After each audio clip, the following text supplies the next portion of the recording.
Mon intention, évidemment, c'est de réinterpréter l'œuvre, par rapport à mon imaginaire, mais que ça reste quand même dans quelque chose qu'on peut comprendre. La couleur, c'est la vie.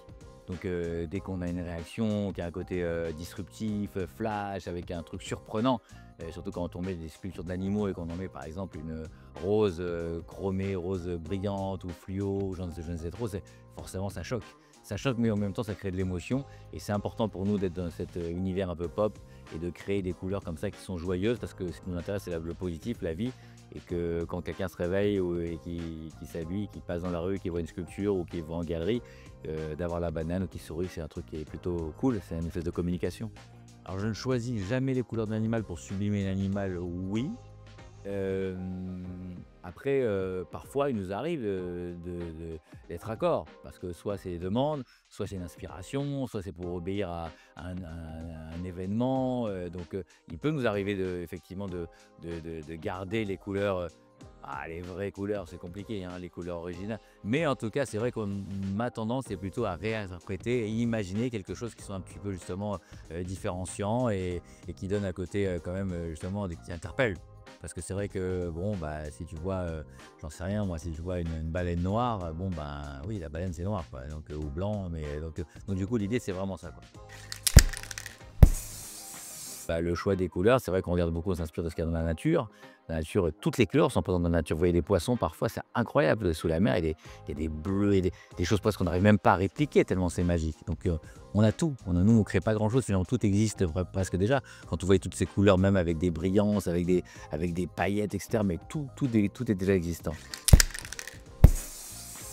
Et on a la chance aussi d'avoir aujourd'hui, à notre portée, beaucoup de propositions de fournisseurs qui développent des couleurs incroyables, des nouvelles couleurs, notamment avec des irisés, avec des couleurs qui changent, des luminescentes, enfin tout un tas de nouvelles choses avec lesquelles on n'avait pas accès avant. Et du coup, ça permet de pouvoir en tout cas imaginer plein de choses. C'est vraiment des recherches qu'on fait au gré du temps. On a un bureau d'études où on recherche tout le temps des nouvelles couleurs parce que on trouve que la couleur, c'est la vie. Et c'est quelque chose qui est vraiment très important. Ça permet d'égayer, ça permet d'accompagner, que ce soit quand on le met en situation dans un musée, dans une galerie, dans un appartement, de donner quelque chose en plus. C'est un petit plus. On aime bien aussi tester avec un panel de personnes à qui on demande, soit en sein des équipes, soit parfois à des fans, des followers ou en tout cas à notre communauté. Ce qui permet de nous aider en tout cas aussi à choisir parce qu'il faut à chaque fois se réinventer. Donc vraiment c'est quelque chose qui est fait en équipe et tout le monde donne des idées puis on retient la meilleure solution.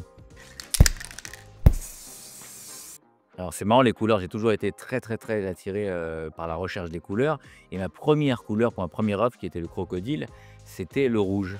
Et pourquoi le rouge? Parce que le rouge justement, déjà j'avais le côté, vivant. C'est un côté qui est quand même très, très fort, très puissant, qui a beaucoup de signification dans beaucoup d'ailleurs de civilisations. Le rouge est une couleur importante.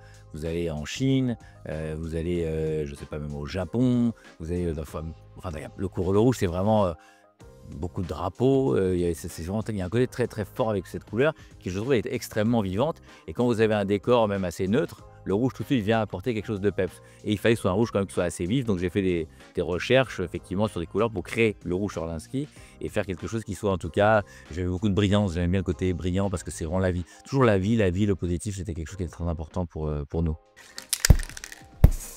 Donc après, il y a effectivement, la liberté d'expression, qui nous est proposée quand on arrive à customiser une œuvre à travers avec des bombes, enfin, street art un peu tagué en tout cas, taguer, venir, faire des pochoirs, enfin là, toute la liberté est redonnée, pour l'interprétation et on a une libre interprétation et on peut effectivement jouer aussi sinon sur d'autres interprétations avec toutes ces couleurs qui sont effectivement iridescentes, luminescentes, changing, donc où on a quand même un champ des possibles qui est juste incroyable, donc ce qui permet en fait d'avoir beaucoup, beaucoup, beaucoup de possibilités.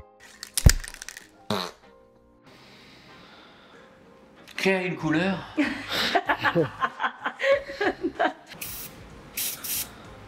Peu disruptif, on n'arrive pas à... Quoi? Ouais. Ah oui, justement, ces couleurs sont vraiment moches. Oui.